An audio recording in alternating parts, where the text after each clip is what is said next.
Good afternoon everyone, welcome to civil service study. इस test में हम प्रैक्टिस करने वाले हैं करंट अफेयर्स के 30 प्रश्नों की। ठीक है, रिवीजन करने वाले हैं। तो चलिए स्टार्ट करते हैं।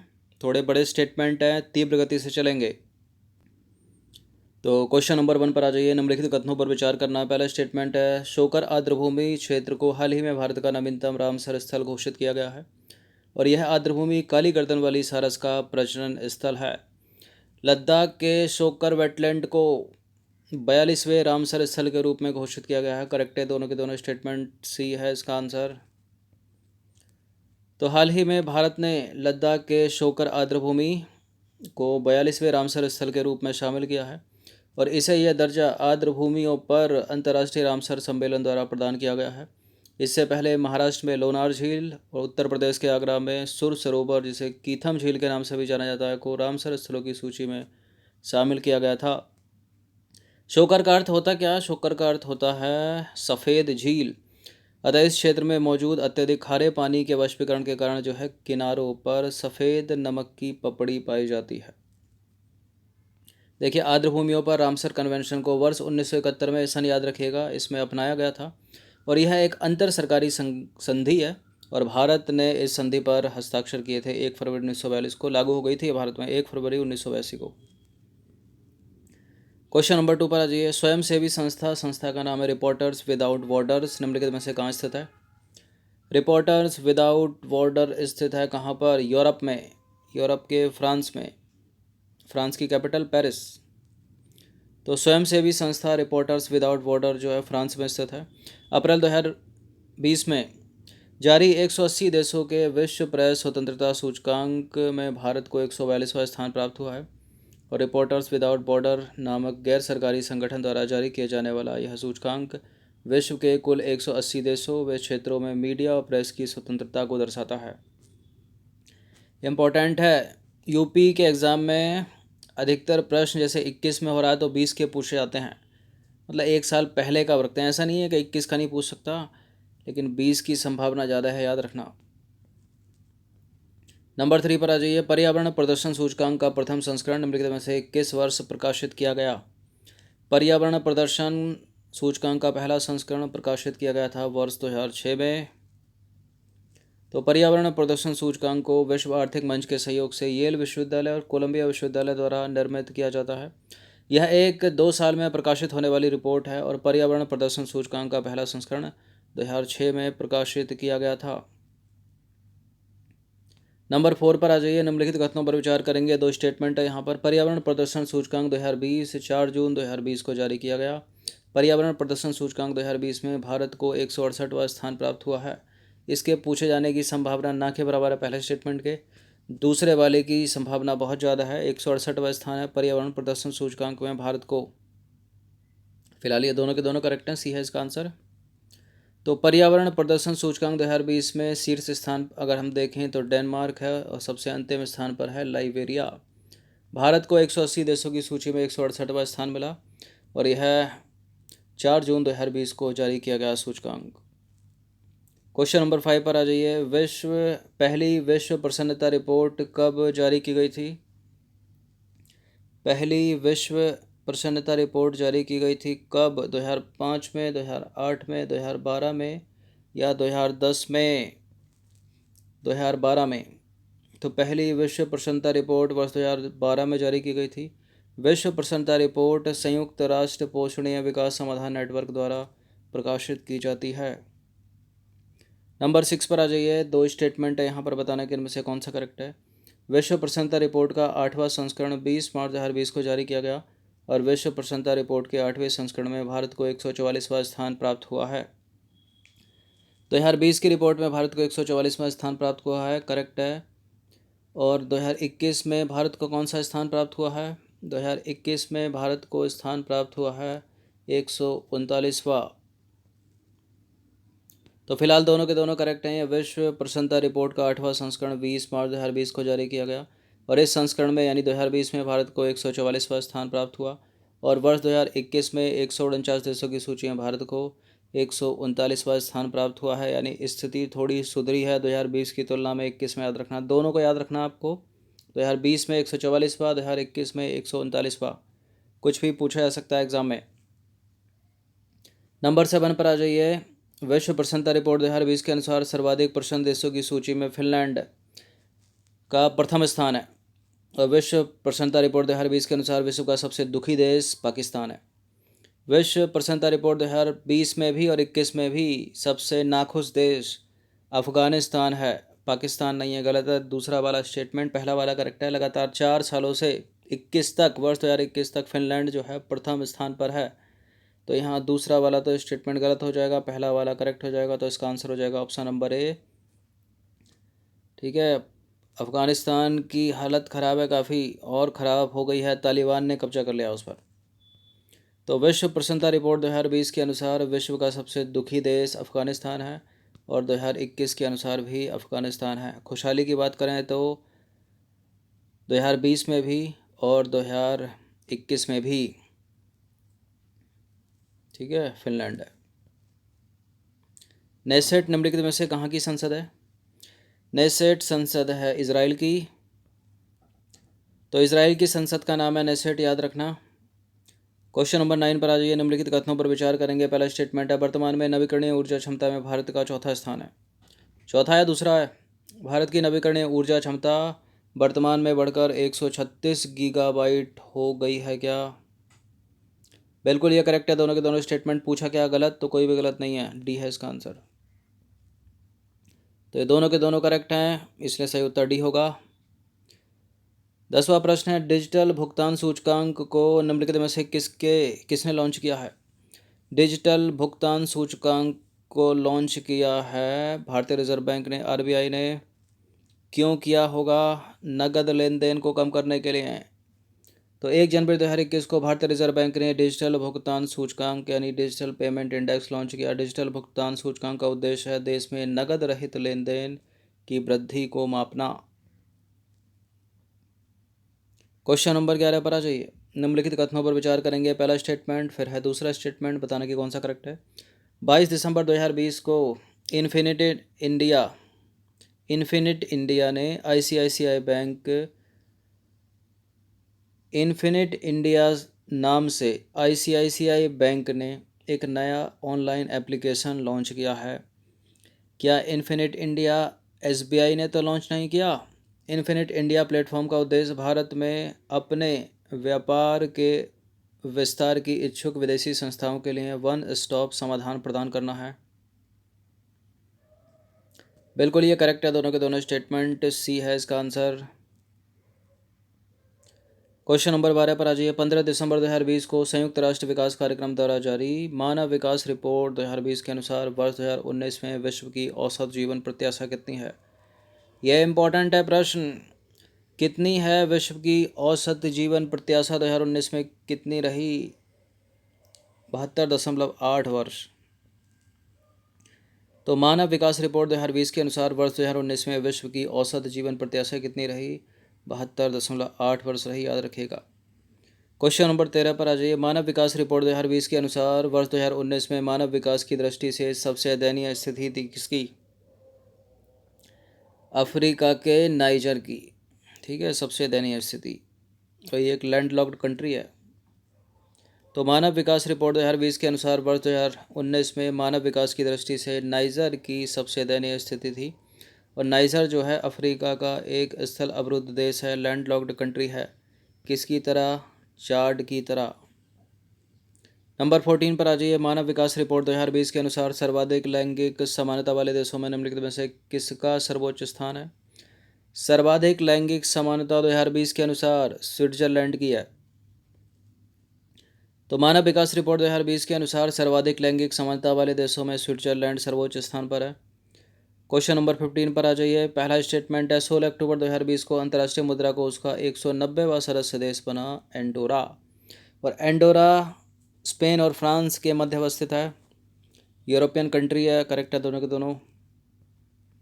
तो आईएमएफ का 190वां सदस्य बनने वाला देश एंडोरा है। एंडोरा फ्रांस और स्पेन के बीच अवस्थित एक यूरोपीय देश है। क्वेश्चन नंबर 16 पर आ जाइए। वर्तमान में भारत में कुल कितने बायोस्फीयर रिजर्व हैं? वर्तमान में भारत में बायोस्फीयर रिजर्व की संख्या है 18। ठीक है।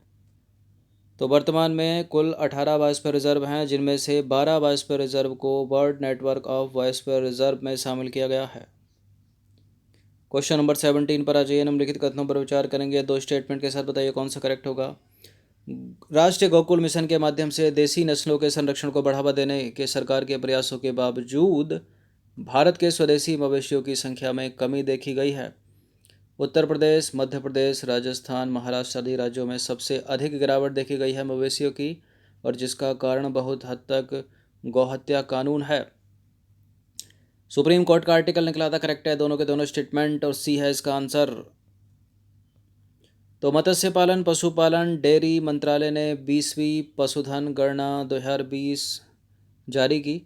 और पश्चिम बंगाल, इंपॉर्टेंट चीज़ क्या है यहाँ पर, पश्चिम बंगाल में पशुओं की संख्या में सबसे अधिक वृद्धि दर्ज हुई है, कितनी, 23%। और देश में कुल मवेशियों की संख्या में 0.8% की वृद्धि हुई है। अगर कुल मवेशियों की बात करें तो उत्तर प्रदेश में सबसे ज़्यादा मवेशी याद रखना, लेकिन संख्या जो बढ़ी है, जो वृद्धि हुई है सबसे ज़्यादा 23% की, वो पश्चिम बंगाल में हुई है। और कुल मवेशियों की वृद्धि अगर भारत में देखी जाए तो बहुत कम है, 0.8%। क्वेश्चन नंबर 18 पर आ जाइए। राष्ट्रीय सुरक्षा परिषद की अध्यक्षता किसके द्वारा की जाती है।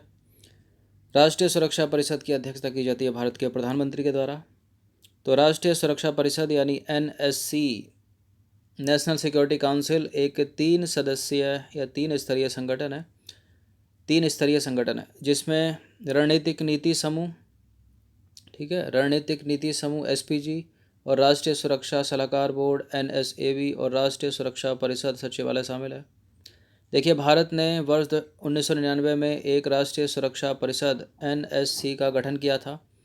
राष्ट्रीय सुरक्षा परिषद शीर्ष निकाय के रूप में काम करता है, जिसकी अध्यक्षता करते हैं भारत के प्रधानमंत्री, और गृह मंत्री, रक्षा मंत्री, विदेश मंत्री और वित्त मंत्री जो है इसके सदस्य होते हैं, तथा राष्ट्रीय सुरक्षा सलाहकार इसके सचिव के रूप में कार्य करता है। वर्तमान में कौन है राष्ट्रीय सुरक्षा सलाहकार? अजीत डोभाल जी। क्वेश्चन नंबर 19 पर आ जाइए। ओडिशा का भितरकनिका राष्ट्रीय उद्यान देश में निम्नलिखित में से किसका सबसे बड़ा राष्ट्रीय उद्यान है। नीलगिरी ताहर तो तमिलनाडु में पाया जाता है, एलिमिनेट कर दीजिए। लुप्तप्राय साइबेरियन सारस का नहीं है, गोल्डन लंगूर का नहीं है, लुप्तप्राय खारे पानी के मगरमच्छों का है। तो भितरकनिका राष्ट्रीय उद्यान देश में लुप्तप्राय खारे पानी के मगरमच्छों का सबसे बड़ा निवास स्थान है। 20वां प्रश्न है, निम्नलिखित में से किस समिति ने संविधान में अनुच्छेद 21A को शामिल करने की अनुशंसा की थी। क्या है अनुच्छेद 21A में? तपस मजूमदार समिति, ऑप्शन नंबर ए। तो तपस मजूमदार समिति 1999 ने अनुच्छेद 21A को शामिल करने की अनुशंसा की, और वर्ष 2002 में 86वां संविधान संशोधन से शिक्षा के अधिकार को संविधान के भाग 3 में एक मौलिक अधिकार के तहत शामिल किया गया, और इसे अनुच्छेद 21A के अंतर्गत शामिल किया गया।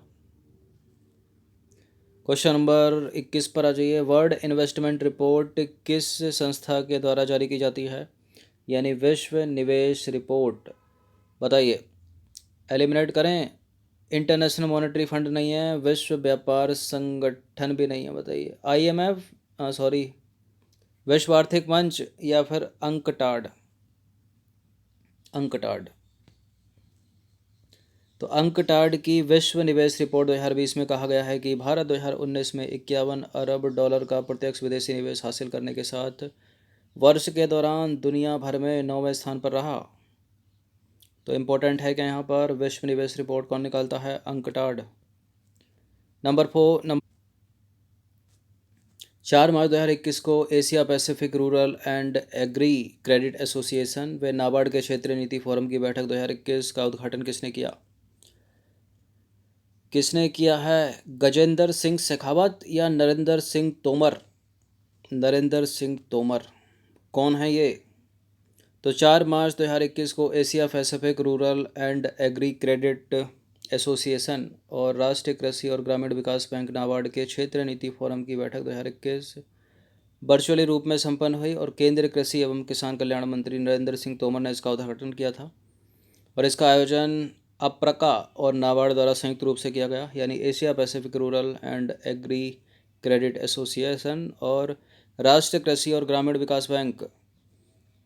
इस बैठक का विषय भी था कुछ, क्या रहा विषय? कृषि व्यवसाय क्लस्टरों को बढ़ावा देने और ऋण बढ़ोतरी के साधनों के लिए विकास सहयोग। क्वेश्चन नंबर 23 पर आ जाइए। 4 मार्च 2021 को के बिरला फाउंडेशन द्वारा दिए जाने वाला प्रतिष्ठित 30वां बिहारी पुरस्कार किसे प्रदान किए जाने की घोषणा की गई? मोहन कृष्ण बोरा को। तो 4 मार्च 2021 को के बिरला फाउंडेशन द्वारा 30वें बिहारी पुरस्कार 2020 की घोषणा की गई। यह पुरस्कार जो है मोहन कृष्ण बोहरा को प्रदान किए जाने की घोषणा की गई। और क्यों मिलेगा उन्हें पुरस्कार? उन्हें पुरस्कार मिलेगा उनकी हिंदी की पुस्तक का नाम है तस्लीमा, संघर्ष और साहित्य के लिए। और कब आई थी यह पुस्तक? 2016 में प्रकाशित हुई थी।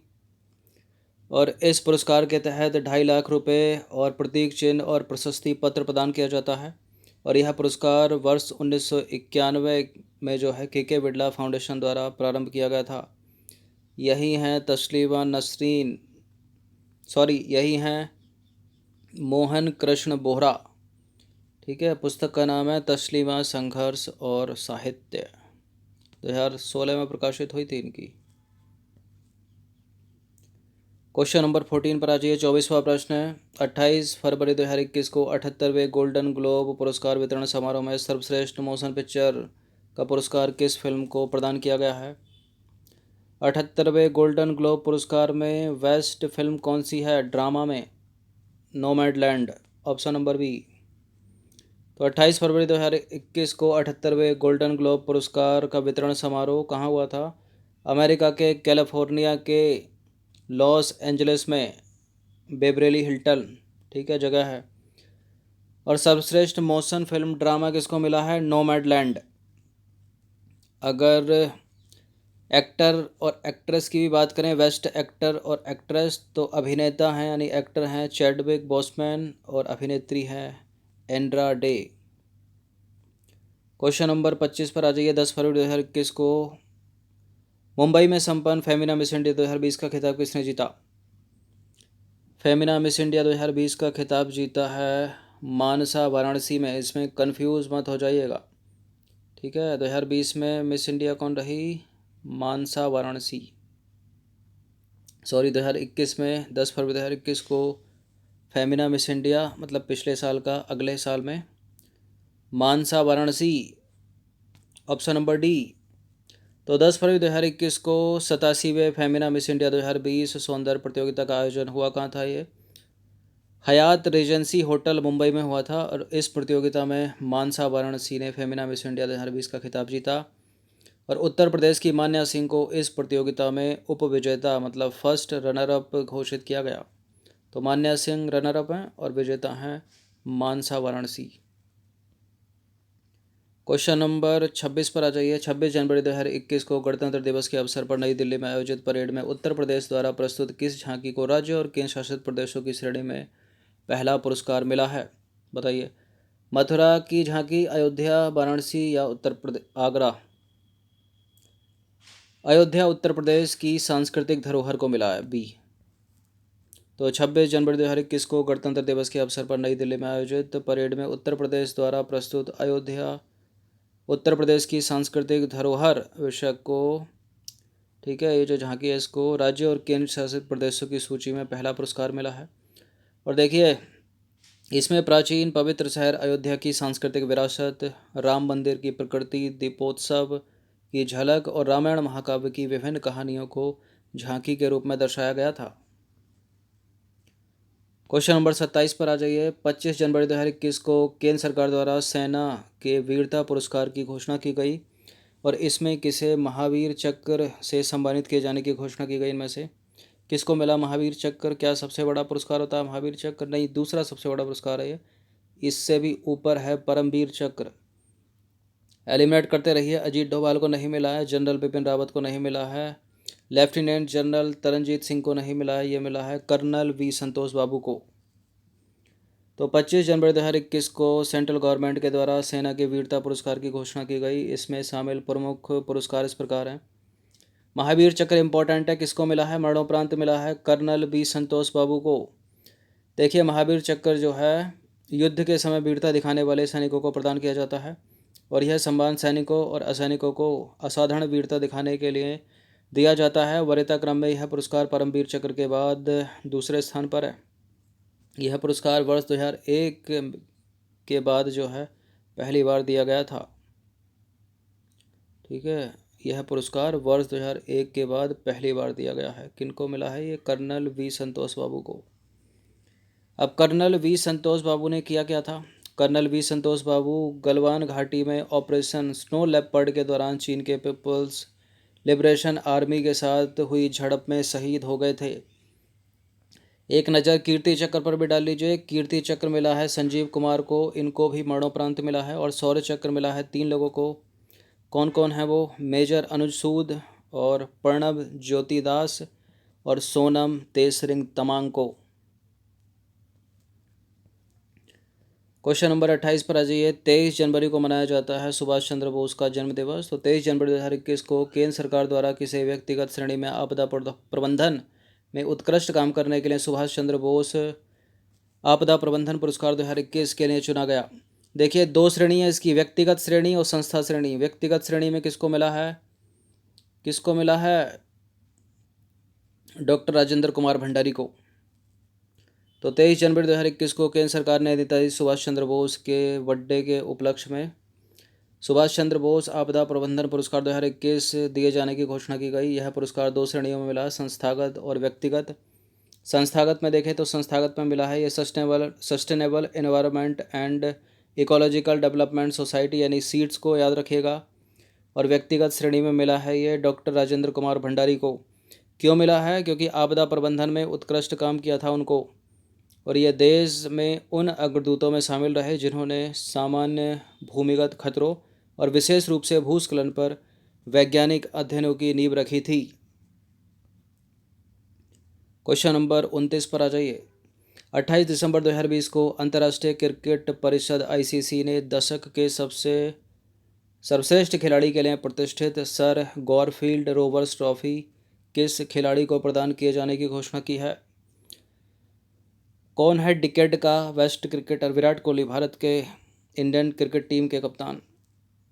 तो 28 दिसंबर 2020 को अंतर्राष्ट्रीय क्रिकेट परिषद यानी ICC ने दशक के सर्वश्रेष्ठ खिलाड़ी यानी ICC male cricketer of the decade के लिए प्रतिष्ठित sir Garfield Sobers trophy Bharat के विराट कोहली को प्रदान किए जाने की घोषणा की गई।